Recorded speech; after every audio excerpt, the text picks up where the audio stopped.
Hi everyone, how you doing? I hope you can hear me and see me. Um, it's just me tonight. Lindsay's not feeling so good, so you're just going to have to slam it with me. Okay, let's get into it. Hi Vivian and everyone else. Hi Pia. Hi Georgie. Oh, you were all here early. Sorry for my lateness. Hi Aaron. Good to see you. Sarah Lou. Evening, lovelies. Jeanette. Hi everyone from France. Bonsoir. Hi Pia. Are you in your hoodie, Sarah? I saw that picture. The dog stole the show. Hi Meta. Good to see you yesterday. Well done. Meta had a tutorial, trimming tutorial with me, as Meta is one of our students. So, and she did very well indeed. Sarah Lou, hi, I am Pia, because if I don't wear it, Stewie's eyeing it up to steal it.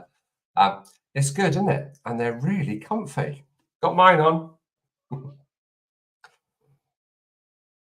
Hi Aston, how you doing?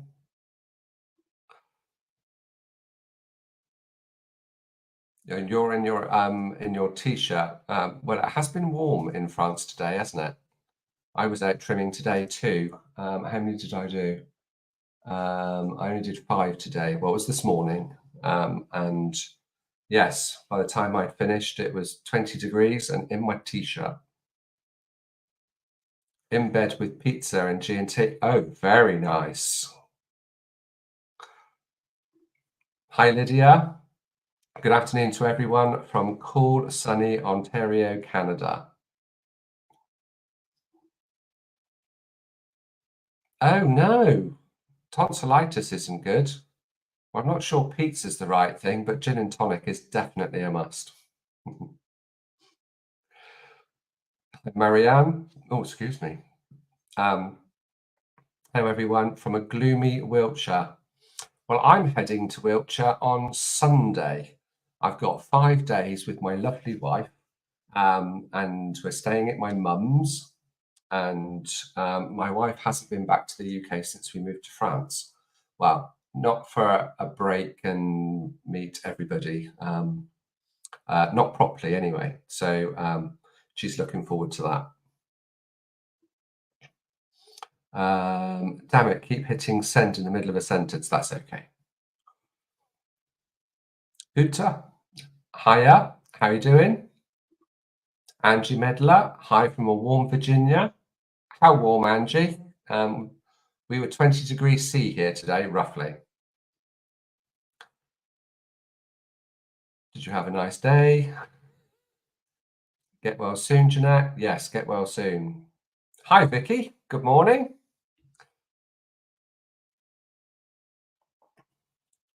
Vivian, I didn't see you were in first. Need to catch up soon. It's ages since we spoke. Very nice. It's lovely that you've all created this lovely community that not just only online, but away from it. It's great. Jeanette, I can't think of a better cure. Along with pizza and G&T. Get well soon. Love from Sarah. Oh no. Well, whilst I'm going through the messages, if you've got anything that you want to talk about, just yell. You've got me. So yeah, anything you want to talk about, or you want me to talk about, clarify, or anything like that, give me a shout. If not, we'll just go through the page. And I have to say, I haven't had time today, so it will all be new to me. Thanks, Aaron. Hi, Claire. How is it in Scotland? Annie Hogan. Hi, Annie. Good evening. Feel better soon, Jeanette. Isn't this lovely? I just knew you meant me. What was that? Trouble? Oh, yeah, there we go. Oh, no, Trouble has entered the chat. Very good.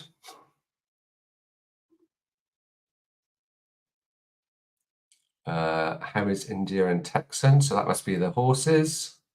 Hi, Carol. Evening, Vanya. How you doing? Oh, and get well soon, Lindsay. Yeah, I'm sure she'll be fine. She's been very busy. I've been out trimming. We've got a new hay barn going up. So she spent most of the day when she's not working, she's diggering. And I think in Lindsay true style, I think she's overdone it a bit. But that's fine. We're here to support each other, aren't we? Hi, Ramona. I saw you booked your tutorial and assessment, a trimming assessment earlier. Look forward to seeing you. Hi, Joe. Thanks for the videos you put up the other day. Awesome job. Only 5. My max is only 1. Yeah, but I have been doing it a bit longer. You'll get there. You'll get there. Perhaps when I get to the end, I'll tell you the story about when I decided that I was going to trim all 3 of my horses with a pro watching over me. I might tell you that story. Hi, Aston. HMI CAC. Oh, it's all arrived. Excellent. It took so long. Rachel has been watching it off of our supplier and making sure that it's actually getting to you. So we look forward to seeing the pictures. Great job. Diane Woolhouse. Hi, Diane from New Zealand. I wish you could hold your New Zealand North Island course at the centre of the island. Can you please tell me why horses trip? Oh, that's a good one, Diane. There can be many reasons why horses trip, but it's usually because the heels are too high or there is pain in the back of the foot. So that's the main 2 reasons. So if the foot is not balanced as nature intended, so the heels and the hoof wall down to the hard sole plane, if they're tipped slightly up, they're effectively on tippy toes. And then when they put their foot down, they're too much on the forehand, which is then can cause them to trip. Or they're actually too much on the forehand because the back of the foot has got some discomfort. So there could be an abscess brewing, perhaps there's some thrush, maybe there's a central sulcus infection, maybe the bars are overgrown. Usually the problem is with the back of the foot. So either the heels are too high, which is obviously a trimming issue, or there's something pathological that's not quite right with the foot. So a bit more information. Now, if you want to put up some pictures and post in the group, by all means do. And then one of our admins or Lindsay or I, or even one of our students or our pros can help you. So Jeanette's doing okay. Oh, 27 degrees C. No, that's a bit warmer. That's a bit warmer than here. And well done for working out to degrees C, because I wouldn't have been able to work out the other way.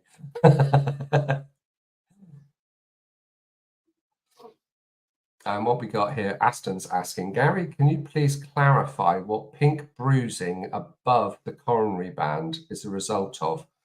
It depends where it is. Sometimes you can have bruising above. When you say it's above the coronary band, it could be an abscess that's working its way out. If it's in the quarters, so you've got the quarters, obviously the bits that are passive, so not the toe, not the heels, the bit in between. If those quarters are perhaps a little bit long, they can put pressure up. Depends where it is in the coronary band, or is it all the way around? Let me know. Oh, you've added something else. Light blushing directly above and follows the coronary band all the way around. I need pictures. Stick some pictures up and then we'll have a look. In the meantime, how is your horse? Is she fine? Is she sound and nothing's changed? Has the weather changed? Has it got really wet? Sometimes it just can be a bit of the periopal and the hair's missing. Really need to see pictures. Garry, could you go over what herbs best support a more natural worming program? Yes. Now, this is going to actually test my memory. In actual fact, I'm not even going to do that. I'm going to actually look at my magic spreadsheet that I created many years ago. So bear with me a second. I'll go through what is good. Now, my first go-to would be wormwood. And that's fairly obvious because of its name, isn't it? So bear with me a second.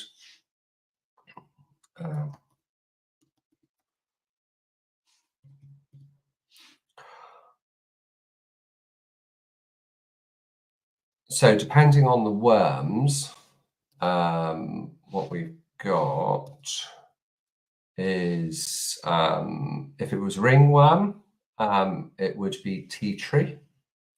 Thyme is a good herb. Now, this one is more for the essential oil. Now, in a lot of countries, you can't get it, but tobacco is a very strong anti-parasitic. But I wouldn't offer it as the herb. I would have offered it as the essential oil. One, it's much stronger, and they only select it if they really, really need it. And let me just look at another thing.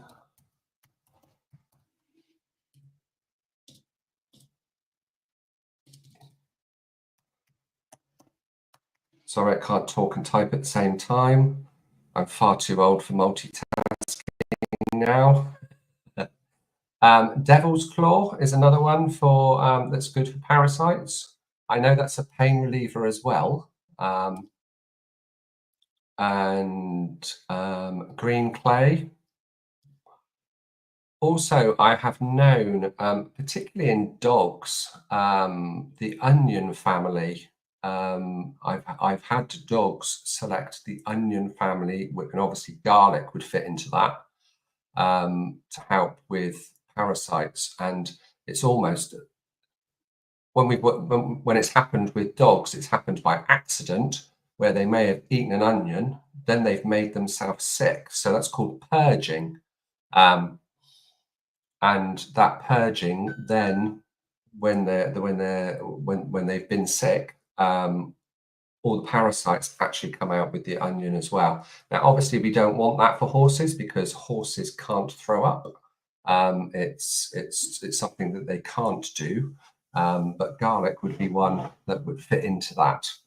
And what would be another one that's in the onion family? That would be fennel. Fennel would probably be a good one. But initially, I would say wormwood. Yeah, wormwood is one of the biggies. You've also got things that are rich in tannins, but things like acorns, there's too much fat in them unless they select them for themselves. We don't want that extra oil unless they've chosen it. And of course, then you've got things like ragwort and stuff like that, albeit they have medicinal properties. It's not something that I would use as a self-selection thing. I hope that answers your question. But if there was one thing that I was to plant around tracks or anything like that, wormwood would be one of the first. Wormwood, yes. And it grows like wildfire once it gets going. So I hope that helps, Sarah Lou. You put me a little bit on the spot there. I hope that helped. Hi, Meta. I've had a few people lately mentioning double sole. Can you talk a bit about that, please? Yeah, again, it depends what people are terming as a double sole. Now, we talk about finding the hard sole plane, don't we? Now, people could say that the flaky sole that's on the top, when we come along, being smart HMB pros or our very clever owners that have taken the challenges and taking on the trimming themselves, they could say that the flaky sole, albeit it's a bit hard on the top because it doesn't come off when we hoof pick, do we? It doesn't come away. It only comes away when we run a knife over it or we do some nipper dragging. Now, that could be classed as one layer of sole. And then you get to the hard sole plane. Now, there's another reason for having a double sole, and that's if there's been a subsolar abscess. Now, if there's been an abscess that's pretty much covered some or all of the sole, underneath, when that abscess starts to work its way out, because obviously the sole is growing underneath constantly, and then when it comes to the surface, what can happen, and this is in its most drastic form, is that the sole can actually come off all in one go, and very often part of the frog as well, because the abscess has worked its way underneath. And you can have variations of that too. If the subsolar abscess was under a bar and it didn't burst at the back of the foot as quickly as one would like, it can work its way forward on the foot as well. And then when you come to trim, a bar comes off, the sole comes off, and it's a bit black underneath, but when you just give it a little bit of a scrape, you've got a nice new sole underneath. Now, when that happens, that sole is quite yellow usually, and it feels quite soft. So it can be really quite shocking when you first see it. But because that sole material hasn't been exposed to the air, it's almost like there's a chemical reaction that happens. And give it 10, 15 minutes, that soft sole actually becomes really hard again. So it's a way of that infection that was in there exfoliating. So that's the only two things that I can think of that would be potentially classed as a double sole. I hope that answers your question, Meta. If there was anything more specific, then let me know.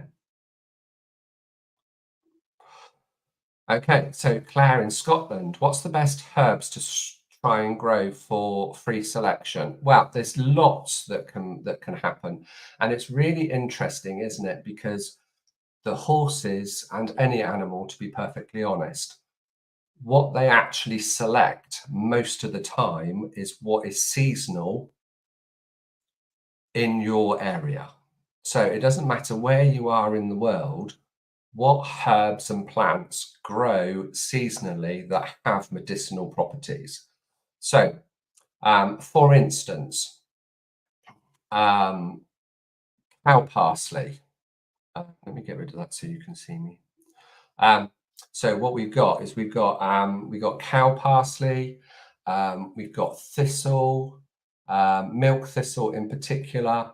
We've got nettle, cleavers, which is also called goosegrass or sticky willy.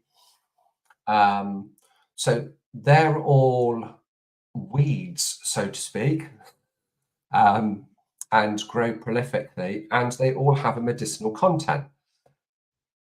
Now, if you were to actually grow some of that, ideally you want some growing and some seeding. So you've also got a crop for next year. So you don't want to actually grow it all, chop it all down, or pull it up, give it to your horses and have nothing for next year. So it's a good idea to leave an area that has still got some, and then it can grow next year. The other things, it really does depend on your soil and what will grow in your area. So do some research. What herbs grow in your area and that are really hardy? Chamomile's a good one. Peppermint, any of the mints is awesome. Wild garlic. Horses will very often select wild garlic. I've got a dog that she absolutely adores goosegrass, young shoots of goosegrass, and she'll go out every morning when they're young, and she'll stay there for munching for about 10 minutes, and it doesn't have any adverse effect at all. And recently, because she's getting much older, and I think it's for a little bit of pain relief, she actually likes the young shoots of nettle, the leaves, the young leaves. So they're really stingy, but they don't sting her. She wants to be there and she'll have what she needs and then she walks away. So monitoring, so giving them choice and monitoring what they're doing can help us learn so much. So much. So I hope that helps. Now, that was with regards to herbs, but then we've got shrubs, bushes, trees. Now, if you've got trees in with your horses, horses can be really quite detrimental to trees because they will rub, they may even chew off their bark. They can actually kill trees that are pretty soft. So you wouldn't want them to, that they could clear a wood if it was the right side, the right species of tree. But if it's kept contained to a degree and then branches can overlay, I've had oaks in my fields and there's been no issue. They like the leaves, and some have taken some acorns and some haven't. It really does depend. To be quite honest, with the acorns on the ground, it's usually the birds that take them, and the birds are really clever. They sit in the tree, whether because I've got a load of walnut trees and oaks and sweet chestnut, and it's the birds that are the clever ones, because the birds bring the nuts, put them on the track, then the horses tread on the nuts, and then they come down and eat the nuts. So the horses are the nutcrackers for the birds. So that's really interesting. So blackthorn, hawthorn. What are the ones that I've got? A bay laurel. I've got several bay laurels, and loads of people say that that's really detrimental to horses. I haven't had a problem, and one of my bay laurel trees is bigger than the barn. And if they did touch it, I didn't see them. I think it's all about choice, and when we're going to give them, because obviously these bushes and plants have a medicinal content. Now, the medicinal content is actually the plant's defense mechanism. So if it's not needed, it's actually toxic. So that's why there's so much confusion about plants and whether dogs can have it, cats can have it, and horses can have it. I have to say with cats though, very, very rarely will they take anything internally through the mouth. Very rarely. I won't go into technical detail, but their makeup doesn't allow them to process essential oils and things that are really, really strong. But they do tend to take things more topically. So they can actually take in, you've seen a cat that goes for catnip. and they roll in it and they become all euphoric, don't they? The same with valerian. So they can do all of that, and mint and all of those kind of things. So they tend to do by rolling in the herb, as opposed to actually having eating and taking things internally. There are a few mineral powders and stuff that they might take internally, things like spirulina or barley grass, rosehip powder, that kind of thing is not so bad. Let's get back to horses. I've gone off on a tangent.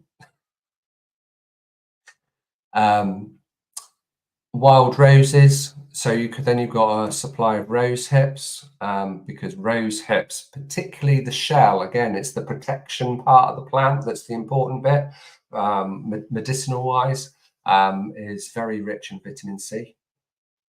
So a lot of people use rose hips as treats, or even rose hip shells. Yeah. So I hope that helps. A little delve into zoopharmacognosy there. So thanks for your question, Claire. It does, thanks. We'll replay and we'll write down. I couldn't tell you what I said. Jeanette, mine are eating fallen ash leaves, which I believe has tannins. Yes, and tannins are actually fine. The only thing that I would say is, if you have got an abundance and that you're at all worried, just have some calendula, which is marigold. Now, you can have that either in the herb form, or you can have it as a macerated oil. Now, I'm not as keen on the macerated oil, because obviously the chemical constituents of the calendula is suspended in a carrier oil. So it's a fat. It has it can be used. Obviously, it has a shelf life, so you've got to be careful. And if you were to offer it self-selection, I would limit the amount because of the fat content in a macerated oil. They have started also with calendula extracting with CO2. Now, this is probably the strongest, the most nutrient rich, and the most expensive. So having a little pot of that as a backup, kept out of the sun, nice and cool, it lasts for a long time, but it's very strong. And calendula is rich in saponins. So if there is ever an overdose of tannins, they can actually counteract it with having some saponins, and calendula is the best thing for that. So I hope that helps, Jeanette. Meta, great job. You're very welcome. I will look at what my boys SB, I don't know what SB means. Snapchat a while back, look it up. We'll try and grow or cut and leave in the field. Good idea. Also, when we're on the subject of self-selection and what we can do, if you've got limited availability in where you're keeping your horses, so it might be that you're on a livery yard and there's not much hedgerow or anything like that. If you've got another piece of land or land near you that you can cut, like dandelions and nettles and cleavers and all of those things, you can actually dry them, stick them in a hay net, hang them somewhere so they dry, and then you've got something to give them either once it's dried, or you can even give it to them in the winter when those plants aren't prolifically available. So a little bit of environment enrichment, but also gives them a little bit of medicine at the same time. Also, there has been mention in the past, if you've got hedgerows that you're cutting down and it's very woody, there is a thing called tree hay, and I think we could make more use of that too. So when we're cutting down our hedges and we're bulking it all up and burning it on the bonfire, in actual fact, do we need to do that? If we can wrap it up in a little bit of string, stick it somewhere in a nice airy barn so it can dry, and then we can bring that tree hay out again as something that they can self-select on, chew the bark, a bit of environment enrichment on the track again. So that would be it's basically a waste product, but can help our horses and the way that we keep them. I like the idea of tree hay, but I've never been organised enough to do it properly. I did it once and it was very popular. What's Sarah got to say? Rose hips grow well here with sandy soil. Excellent. Going to steal some, cutting through the dark of night. Shrub ninja. Very good. Very good. Yeah, and rose hips keep really well too. It's about the storing of it all, really. That's going to be the biggest problem for people. And yeah, just let your mind run wild. Most plants, the only tree that I would avoid particularly is the now it's lost. I've lost it. It was on the tip of my tongue, and now my brain is gone. It'll come back to me. Sycamore. Sorry, sycamore. And it's not the tree itself; it's the saplings, and can cause a problem for horses, and it can be deadly. You know, those little propellers that drop down when we used to play with them when we were kids, throw them up in the air and they used to come down like a helicopter. When they shoot, depending on where you are in the world and what the climate is like, they can be highly toxic and cause atypical myopathy. And if that gets into the horse's digestive system, that can kill a horse in about 3 days. So that's the only tree really that I'm a bit concerned about. It's not the tree itself; it's those saplings. So Vanya, mine has just eaten all the green stems off about 80 onions that I had planted. Oh, were they supposed to be in there with the plants at Vanya?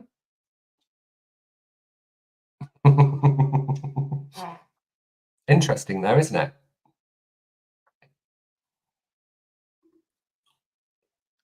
Fiona Francis, mine got into the garden last year and ate all of my broccoli. Now, broccoli is a food. It's not got so many medicinal, it's got lots of nutrient value. So vegetables and so on, yes, horses are going to eat them. We enforced the garden fencing this year. Good job. Good job. Randy, hello everyone. I'm late, but I'm here. Mine are going after the acorns in their lot. It's interesting, isn't it, Randy? And so many people around the world obsess about acorns. I think the important thing is that so many animals have had these issues when they've been micromanaged by humans. And those humans haven't realized that those horses are actually really hungry. And because some of these toxic plants they do have some calorific value and nutrient value. When you're hungry, you'll eat anything. And I think people have missed that point. So as long as they've got access to good fibrous forage and then they are selecting. Generally, they're not going to stand there and eat every acorn that lands on the ground. They go and maybe eat one or two. maybe stay there for a few minutes and then they wander off. It's not an obsession. It's not an obsession. So I think that's really important to highlight. That at the times where things have been documented that animals have poisoned themselves, it's because they're really hungry. It's because they're really hungry. Okay, thanks, Garry. Helps a lot. Have most of the weeds growing around the hedge line. Just need to plant some roses. Yeah, great job. And even if it's around the hedge line, you can always harvest more. You can put them into the field. We do that a lot. If I'm going around, I've got quite a big garden. And because of being so busy, my garden is not as nice as it could be. So therefore, I've got lots of weeds and nettles, particularly in the spring. I have loads of cow parsley. So I might go out every day just as part of my routine and say, right, I'm going to see the horses, and I might take an armful of cow parsley with a little bit of cleavers inside. I might even go around with me choppers and do some nettles, but I'll pick them up tomorrow once the sting's gone, and just take them and just dot them around, and the horses come and see me and say, oh, I'll have that. Yeah, so it's nice to be able to do things like that, isn't it? Because we can't always have it growing right next door. And of course, because we got 10 horses, when you stick something like that in there, it's devoured in minutes. I used to feed Swede turnip to horses. Is that good? I think, again, on majority, in moderation, that's okay. I'm not sure that it's things that they would get it in or wild versions of, and they may have to dig it up out of the soil, because obviously Swede and turnips grow underground. So it's more actually going to be more natural for things that grow above the ground. I've only heard of one vegetable or one vegetable type that may have caused a problem with the horse, and that was turnip. It wasn't turnip. It was it's not turnip. It's not Swede. It'll come to me in a minute. It'll come to me. I will remember. You roast them, and they're like a big carrot, but they're white. What are they? You tell me. I can't think of the name. Angie, I'm worried about the acorns. I wish the birds were eating the acorns. I get mugged when I go out with the calendula flowers, and they can't seem to get enough of it. So you're offering the herb, which is probably what's happening there, Angela. And the herb is not as strong, but also calendula flowers are really quite tasty too. So that they're also a bit of a treat. So if you're worried about the acorns, and I have to say, I wouldn't be worried. Try and get the calendula CO2 extracted. That's much stronger, and if they take that to an extent, because you can see if there's something going wrong with acorn poisoning, because they look poorly. And I know that's not the case with your guys. But if you're worried at all, the calendula CO2 extracted oil would be brilliant. Oh, it's parsnip. That's what I was thinking of. I've just seen it pop up on the screen. You all are so brilliant at helping me when my brain goes blank.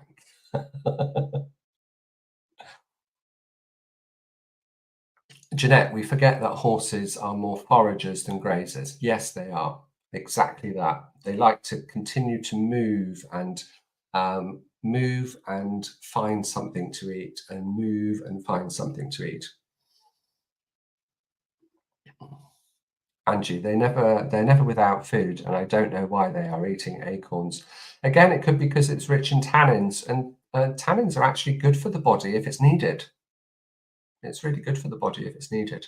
It's just that you don't want it to be overloaded.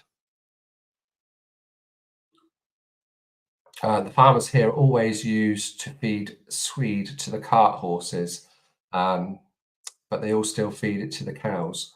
Yeah, and I think that's because it's sweet. It it can put on weight to a degree.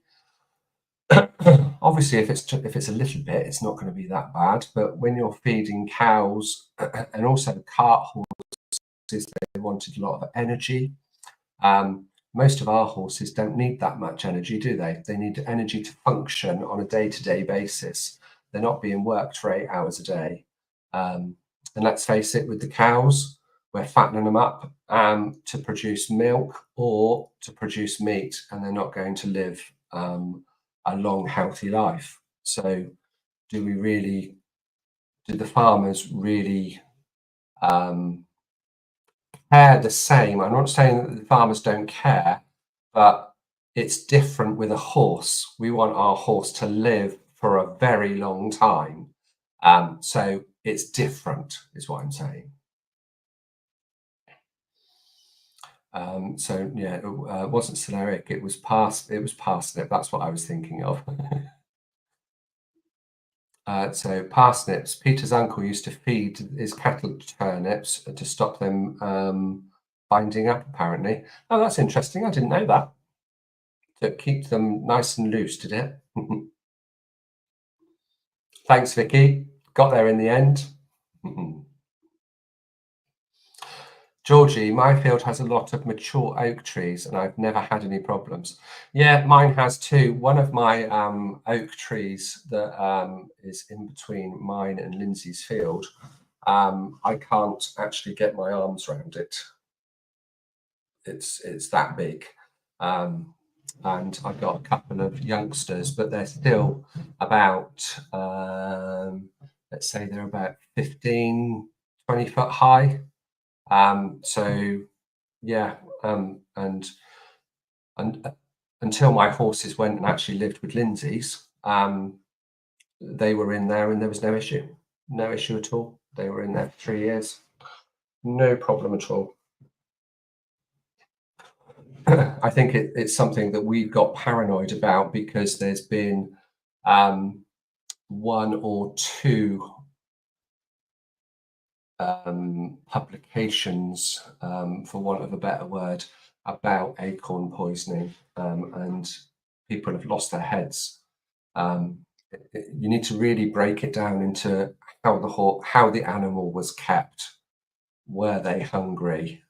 Were they well? Because if they're not well, then that can actually throw all of their systems out of whack as well. So it's not as simple as just saying my horse died of acorn poisoning or my horse got sick of acorn poisoning. It's not that simple. We need more information always. Can we take a look at the group? I think there was some interesting posts. Yes, of course. And it'll be quick as well because I've rabbited on for 43 minutes. Goodness me. And what does Anne say? I've got a huge oak tree. It's used as a scratching post. I will stop picking up huge amounts now. Yeah, if they're causing a problem, by all means pick them up. But I never did. And there are an awful lot of oaks in America. I think people worry about it more in the UK than they do elsewhere in the world with regards to oaks. I don't know whether that's true. I know Angie's in the States, but people that I have spoken to in the States, they don't tend to worry about it half as much as what people in the UK do in Europe. Okay, so let me go into the page. Let me refresh it, and then we can share it.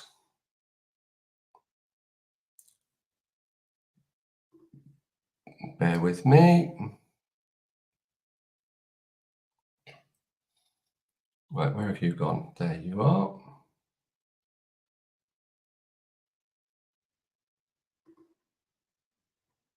Here we go.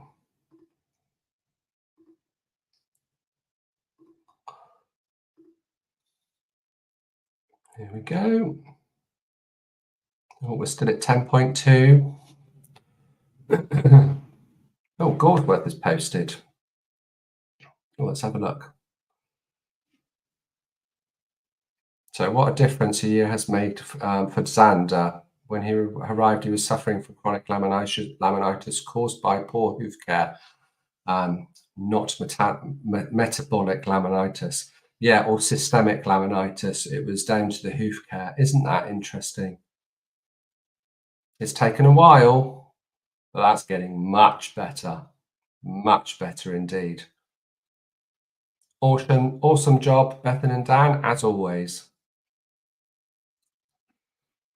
Hi folks, this is from Greg. Hi folks, there was a brilliant post a few days ago by HM about why most vets don't read P1 and its suspension via the lamina. I wanted to reread it.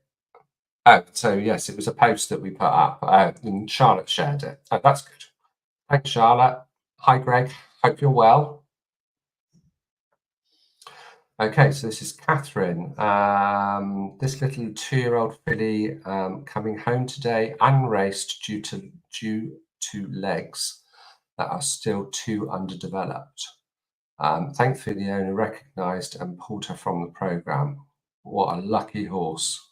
That's all I can say. But the farriers kept taking shoes off and shoes off the back right to relieve tendons and clubbed up those feet with shoes. Okay. I'm still excited to take those off and start seeing those heels down. Good. I'll follow up with proper pictures soon. What a lucky horse. You didn't say what the horse was called.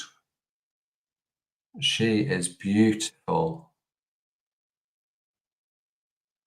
Very nice. So what's she, bet 2? Well done for rescuing her. Please do share pictures of her, Catherine, if you see this live. I'm sure a number of our pros will be able to point you in the right direction. Are you trimming yourself? Are you planning to? Or if you've got a hoof care provider, want to learn more, don't forget those challenges. Those challenges would be really helpful for you. Even if you're not doing it yourself, it shows you what needs to be done and why. Oh, look, there's Sarah Lou with her dog and showing 10K merch. That's all stopped now. Oh, there's Ellie showing the 10K merch too. Beautiful photo in so many ways.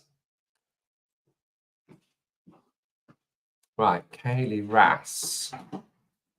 Let's have a look and see what this is about. Hello, please need help identifying this. I have no knowledge or experience, new to horse world and first time seeing this. He had an abscess in his coronary band, which was sorted, opened, washed out with treatment, and was perfectly fine afterwards. But she went lame, unsound again after being worked for 2 days. But it looks like his sole is separating from the hoof wall. Okay. I suspect this might be a retracted sole. What do you mean by a retracted sole, Kaylee? We end up having these terms, this terminology, and you can ask 10 different people and they come up with 10 different scenarios with regard to this terminology. So we need to be a bit more specific. I suspect it might be a retracted sole, but honestly, I don't know. Please need some help. So let's have a look at the photos. Well, first off, can't see anything. So bear with me a second. Let's see if there's any more.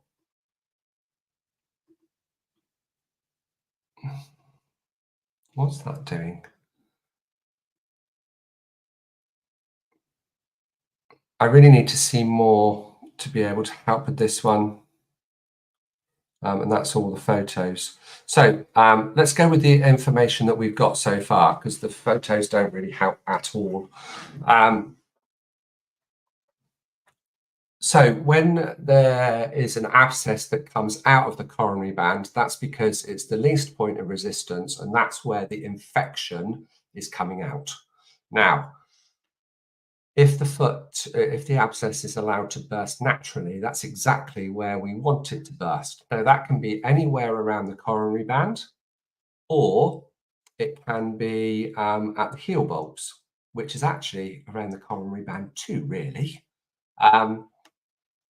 Now, you said that the vet came along, or somebody came along and opened and washed out with a treatment. That's not something that we would recommend, because you're actually entering, it's basically a surgical procedure. And it's a surgical procedure that's not done in a way that is sterile. So digging can actually leave you with more work. And it's not just about that. The horse is more than capable of bursting this abscess on its own. So even though it is really hard, if that horse is eating, drinking, and moving, even if it's hobbling, from food, water, salt and mineral block, you leave them to it, that it will get progressively worse, and the worse that it gets, you know that it's closer to bursting, and you don't have to then maintain a blimmin' great hole. Now, if they find the abscess when they do dig, it is almost instant relief because the pressure is gone. But at the risk of potentially doing damage, a lot of hoof care professionals and some vets would actually keep digging until there is blood. So that means that, particularly if they're digging into the sole, they're actually getting to the sole corium. And if that's damaged, that could be permanent. So a number of reasons why we don't recommend digging. And you said you're new to horses, so this is it's done now, but I wouldn't advise doing it again. Wouldn't advise digging again. Let the horse work it out, and you don't have to work. Pain relief really doesn't help with an abscess. It's a build up of pus pain. It really doesn't help that much. Unless they aren't walking at all. If they're not walking at all, from food to water and so on, then you may need to. But I have to say, most don't even need the pain relief. Most don't. What did you say about the retracted sole? So it could have been that this abscess was under the sole and came out at the coronary band. So what you've got is like I was talking about earlier, when Meta asked about the double sole, the one that I was talking about second was when they've had a subsolar abscess. But for me to be more precise, Kaylee, I would need to see proper photos without bandages, please. And you can get a guide to the photos in the featured section. I hope that helps. Right, let me go back to see what everybody's saying. And let me switch that off a minute. So we did that one, we did that one. We did that one. Let me see what Andrew says. I did have her be sick in the past, but things are different for them now. Yes, it's interesting, isn't it? If poorly animals, when animals are poorly, they can self-select, but they need to be able to self-select the right stuff. And it's almost that there's a frustration if it's not the right stuff, they'll just take anything. So self-selection really is for healthy and done in a controlled environment. Yeah. What was Jeanette saying? I've lost my track. I lost my bit. So many messages have come through. I can't read them all. Something about my rabbiting. Me rabbiting on, is it, Jeanette? Interesting rab. Thank you. Interesting rabbiting. I hope so. Oh, hi, Charlie Brown. If I don't fence off my acorns off, one of my horses will sit and eat them all. He has access to both hay and grass, and he is a senior with worn molars. It is funny that he has no problems, but will quit hay. Isn't that interesting? I don't think I've got anything to say, Charlie, but that is interesting. It is interesting. And I think the biggest interesting thing is that it doesn't have any he doesn't seem to have any problem with it, which is grand. Angie, I'm going to trust the process. They are happier and healthy. Thanks, Garry. Great live today. Oh, you're very welcome. Right, I think I'm going to call it a day.